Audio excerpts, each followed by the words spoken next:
Doctor Pareek, केंद्र सरकार का वर्जन आपने सुना, पुलिस का वर्जन, जो अल्कोहलिक बेवरेजेस के एसोसिएशन है उनका आपने सुना। एक डॉक्टर क्या कहेगा?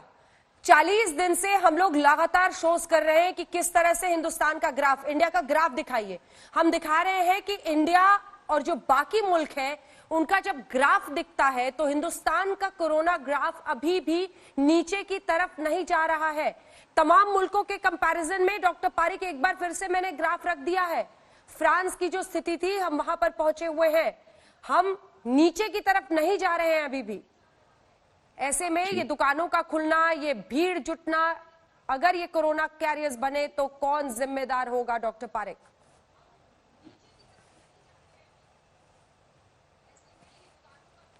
हाँ अंजना जी, मैं आपको एक डॉक्टर के तरीके से ये कहना चाहता हूं कि मेरे तो बिल्कुल समझ में नहीं आ रहा है कि इतना शोर क्यों मच रहा है शराब के बारे में। शराब और दूध में बहुत फर्क है और इतने लोग चिल्ला रहे हैं जोर जोर से कि शराब के प्रॉब्लम की वजह से। आप भी मुझे आज बहुत परेशान लग रही है, अब इतनी परेशान हो गई है। और हमको ये नहीं भूलना चाहिए, और मैं आपको एक मेडिकल पर्सपेक्टिव देता हूं कि 2018 में WHO का जो डेटा आया वो दिखा रहा है कि हमारे देश में 2.5 लाख मौत हर साल शराब की वजह से होते हैं। यानी हर महीने 20,000 मौत सिर्फ शराब की वजह से होते हैं। आजकल हम लोग सिर्फ कोविड-19 की बात कर रहे हैं, सिर्फ ये ग्राफ्स देख रहे हैं। हमको ये नहीं भूलना चाहिए कि इतने मौत हो रहे हैं। अभी 3 महीने में 1500 मौत कोविड-19 से हुए हैं। 3 महीने में 60,000 मौत सिर्फ शराब से हो सकती है, यानी 40 गुना मौत शराब से हो सकती है। दूसरी बात, जब लोग शराब पिएंगे तो आपको लगता है वो घर में भी सोशल डिस्टेंसिंग रखेंगे? शराब से जो आदमी का जजमेंट होता है, जो विचार होते हैं, वो ठीक नहीं रहते हैं। तीसरी बात, जब ये लाइन में खड़े रहते हैं तो वहां भी सोशल डिस्टेंसिंग बिल्कुल नहीं हो रहा है। तो एक तो अल्कोहल से मौत हो रहा है, दूसरा तो कोविड-19 से मौत हो रहा है, और तीसरा ये दोनों के इंटरएक्शन से, जैसे आप ग्राफ दिखा रही है, वो ग्राफ तो ऊपर ही जाएगा, तो दोनों साइड से नुकसान होगा। तो मैं एक डॉक्टर तरीके से ये सोच रहा हूं कि क्यों इतनी शोर मच रही है शराब के बारे में, दूध के बारे में कोई इतना शोर नहीं कर रहा है। तो ये एक बीमारी भी है ना, तो जो लोग बीमार होते हैं उनको शराब की बहुत जरूरत होती है, और उनको समझना चाहिए कि हम 2 बीमारी तैयार करेंगे, एक शराब की बीमारी, एक कोविड-19 की बीमारी, और उनके दोनों में जो इंटरैक्शन होगा वो अच्छा नहीं होगा देश के लिए। आशुतोष जी, एक तो कोरोना, ऊपर से शराब। जी, ये क्या दवाई है क्या कोरोना की, शराब? देखिए ये दो तीन चीजें मैं जरा जल्दी जल्दी बात कर लूंगा।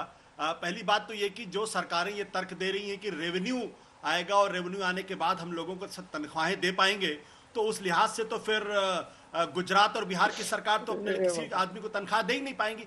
तो एक मिथ क्रिएट किया जा रहा है कि अगर हम शराब की दुकान नहीं खोलेंगे तो रेवेन्यू नहीं आएगा, रेवेन्यू नहीं आएगा तो हमारे अपने लोगों को, सरकारी लोगों को हम तनख्वाहें नहीं दे पाएंगे। गुजरात आज भी एक संपन्न राज्य है और वो पिछले 20 सालों से वहां पे, बल्कि ज्यादा समय से वहां पे शराबबंदी है, और वो कभी ये नहीं रोता कि हमारे पास रेवेन्यू की कमी है। बिहार के अंदर भी हाल में हुआ है और बिहार की सरकार भी ये नहीं रोना रोती कि उसके पास रेवेन्यू नहीं है और पैसा नहीं, इसलिए वो नहीं। तो ये जो एक मिथ बनाया जा रहा है, ये अपने आप में गलत है। दूसरी बात, जो ये लोग, अभी आपने सुना कि बीजेपी के प्रवक्ता कह रहे वो आम आदमी पार्टी की सरकार पे दोष दे रहे हैं, और आम आदमी पार्टी के प्रवक्ता वो इशारे में जो है दिल्ली पुलिस को दोष दे रहे हैं, यानी वो केंद्र सरकार को दोष दे रहे हैं। सवाल इस बात का ये है कि कोई दोनों सरकारों में से कोई जिम्मेदारी लेने के लिए तैयार नहीं है। मेरा कहना बहुत स्पष्ट तौर पे, ये मैं मानता हूं कि पुलिस जो है वो हर जगह जाके वो सोशल डिस्टेंसिंग को मेंटेन नहीं कर सकती, लेकिन अगर दिल्ली सरकार एक चीज खाली तय कर ले कि जो भी शराब की दुकान वाला आदमी, जो मालिक है और जो वेंडर है, अगर वो शराब की दुकान पे सोशल डिस्टेंसिंग मेंटेन नहीं कर सकता तो उसकी दुकान सील ना की जाए, उसका लाइसेंस रद्द कर दिया जाए। मैं दावे के साथ कहता हूं कि एक दिन के नहीं, 1 घंटे के अंदर वो दुकानदार इस बात को इंश्योर करेगा, कि वहां सोशल डिस्टेंसिंग हो। क्यों नहीं, वहां का जो वेंडर है वो ऐसे लोगों को शराब देता है जो वहां पे लाइन लगा के झगड़े करके वहां पे आ रहे हैं। तीसरी बात मैं कहना चाहता हूं कि इस देश के अंदर जो शराब पीने वाले लोगों का जो आंकड़ा है, वो करीब 15% के आसपास है पूरी पॉपुलेशन का।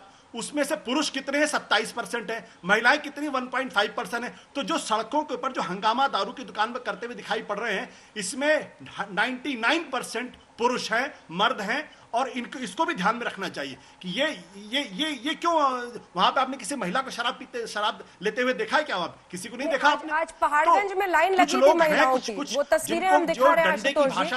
आशुतोष जी, ये नहीं कहा जा सकता कि वो खुद के लिए खड़ी हुई थी या उनको प्रॉक्सी में खड़ा किया गया था, लेकिन ये देखिए, ये जो तस्वीरें इस वक्त दिखाई जा रही हैं, ये महिलाओं की है। ये पहाड़गंज, ये राजधानी की तस्वीर है। मैंने कहा कि और ये छोटी मोटी लाइन नहीं है, लंबी लाइन है, लंबी लाइन। पुरुष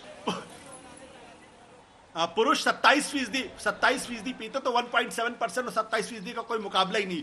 तो मैं दूसरी बात कह रहा हूं, मैं ये कहना चाहता हूं कि दरअसल एक तबका है जो अपने आप को कानून से ऊपर समझता है, जो किसी कानून को मानने के लिए तैयार नहीं है। उसको मालूम है कि शराब पीने से उसकी जान जा सकती है, उसको ये भी मालूम सोशल डिस्टेंसिंग मेंटेन नहीं करेगा तो भी कोरोना हो सकता है, उसके परिवार को हो सकता है। लेकिन अराजकता कुछ लोगों को पसंद आती है, और मुझे लगता है कि ऐसे अराजक लोगों के खिलाफ कड़ी कार्रवाई होनी चाहिए और रिस्पॉन्सिबिलिटी फिक्स करनी चाहिए। सरकारें अगर ये कहती है मैं नहीं कर सकता, मैंने तो कानून बना दिया, तो फिर उनको सरकारों में रहने का कोई अधिकार नहीं है।